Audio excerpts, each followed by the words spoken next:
हरे कृष्णा। सभी वैष्णव भक्तों के चरणों में दंडवत प्रणाम। भगवान के 24 अवतारों की कथा तो अभी तक हमने 11 कथा का श्रवण किया है। अब हमारी 12 कथा है। भगवान के 12 अवतार की कथा। श्री पृथु जी के अवतार की कथा। महाराज अंग की पत्नी सुनीता जो साक्षात मृत्यु की कन्या थी, उससे वेन नामक पुत्र हुआ, जो अपने नाना मृत्यु स्वभाव का अनुसरण करने के कारण अत्यंत क्रूर कर्म करने लगा। फलस्वरूप उसकी दुष्टता से उद्विग्न होकर राजर्षि अंग नगर छोड़कर चले गए। राजा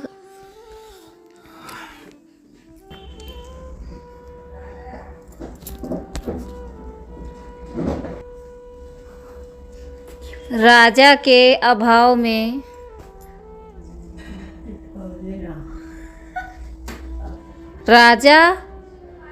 अभाव में राज्य में अराजकता न फैल जाए, इसीलिए ऋषियों ने और कोई उपाय न देकर वेन को अयोग्य होने पर भी राजपद अभिषिक्त कर दिया। स्वभाव से क्रूर ऐश्वर्य पाकर अत्यंत उन्मत्त विवेक शून्य वेन जब धर्म एवं धर्मात्मा पुरुषों को विनष्ट करने पर तुल गया और ऋषियों के समझाने पर भी समझना तो दूर रहा, उल्टे उनकी अवहेलना की। तब क्षुब्ध ऋषियों ने क्रोध करके हुंकार मात्र से वेन को मार डाला, परंतु कोई राजा नहीं होने के कारण लोक में लुटेरों के द्वारा प्रजा को कष्ट होने लगा। यह देखकर ऋषियों ने वेन के शरीर का मंथन किया। प्रथम जांघ का मंथन किया तो उसमें से एक बौना पुरुष कुरूप काला कलूटा उत्पन्न हुआ।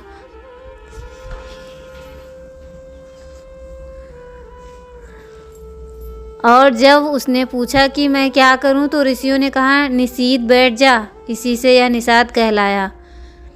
फिर वेन की भुजाओं का मंथन किया तो एक स्त्री पुरुष का जोड़ा प्रकट हुआ। ऋषियों ने पुरुष को पृथु नाम से, एक स्त्री को अर्ची नाम से संबोधित किया। ऋषि ब्राह्मणों को श्री पृथु के हाथ में बिना किसी रेखा के काटा हुआ चक्र एवं पाँव में कमल चिन्ह देखकर बड़ा हर्ष हुआ। पृथु के रूप में साक्षात हरि ने हरि के अंश ही संसार की रक्षा के लिए अवतार लिया है और अर्ची के रूप में निरंतर भगवान की सेवा में रहने वाली श्री लक्ष्मी जी प्रकट हुई। सुंदर वस्त्र और आभूषणों से अलंकृत महाराज पृथु का विधिवत राज्याभिषेक हुआ। उस समय अनेक अलंकारों से सजी हुई महारानी अर्ची के साथ वे दूसरे अग्निदेव सदृश जान पड़ते थे। सब लोगों ने उन्हें तरह तरह के उपहार भेंट किए। इसके पश्चात सूत, मागध और बंदी जनों ने स्तुति की। ब्राह्मणों ने पृथु को प्रजा का रक्षक उद्घोषित किया।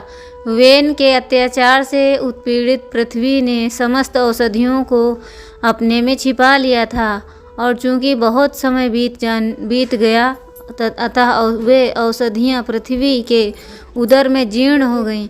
यही कारण है कि जब श्री पृथु जी का राज्य हुआ तब पृथ्वी रसा होकर फिर रसाहीना ही बनी रही।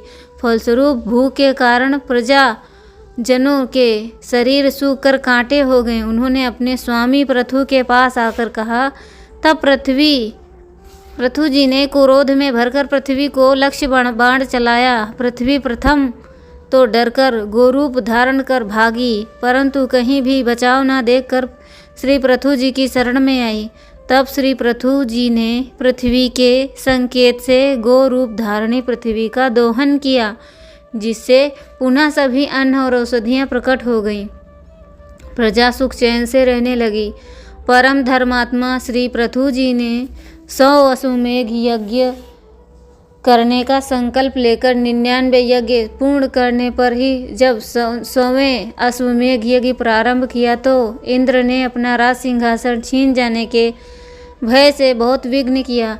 तब इंद्र का वध करने के लिए उद्धत श्री पृथु जी को याजकों ने यज्ञ में क्रोध को अनुचित बताकर स्वयं मंत्र बल से बलपूर्वक इंद्र को अग्नि में हवन कर देने का निश्चय किया। तब लोक सृष्टा जगत पितामह ब्रह्मा जी ने ब्राह्मणों को समझाकर रोका। श्री पृथु जी को 100 यज्ञ करने का जो आग्रह था उससे निवृत्त हो इंद्र से संधि करा दी।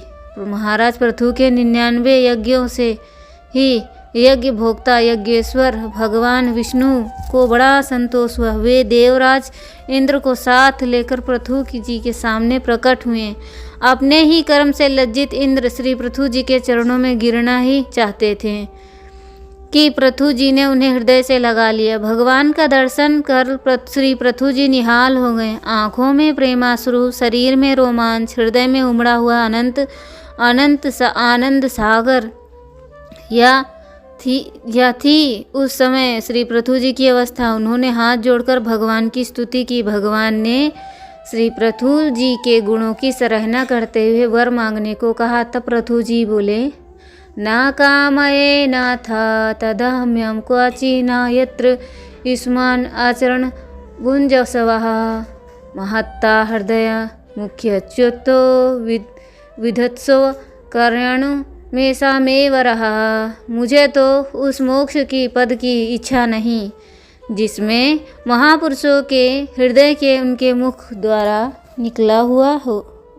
आपके चरण कमलों का मकरंद नहीं है, जहाँ आपकी कीर्ति कथा सुनने का सुख नहीं मिलता। इसीलिए मेरी तो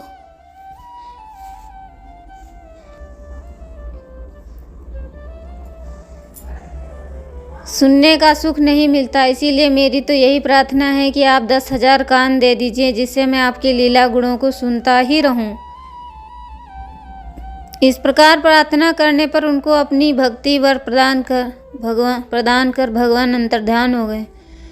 बहुत काल तक धर्म पूर्वक प्रजा का पालन कर श्री पृथु जी सनत कुमार जी के उपदेशों का स्मरण करके ही अब मुझे अंतिम पुरुषार्थ मोक्ष के लिए प्रयत्न करना चाहिए। पृथ्वी का भार पुत्रों को सौंप कर अपनी पत्नी सहित तपोवन को चले गए और वहां जाकर भगवान सनत कुमार से जिस परमोत्कृष्ट आध्यात्म योग की शिक्षा ली थी उसी के अनुसार पुरुषोत्तम श्री हरि की आराधना करने लगे और अंत में भगवान के श्री चरण कमलों का चिंतन करते हुए ब्रह्म स्वरूप में लीन हो गए। यह देखकर महाराज पृथु की पतिव्रता पत्नी अर्ची ने चीताल बनाई और अपने पति के साथ सती हो गई। परम साध्वी अर्ची को इस प्रकार अपने पति वीरवर पृथु का अनुगमन करते देख सहस्त्रों वरदायिनों देवियों ने अपने अपने पतियों के साथ उनकी स्तुति की। वहाँ देवताओं के बाजे बजने लगे। देवांगनाओं ने पुष्प वृष्टि की।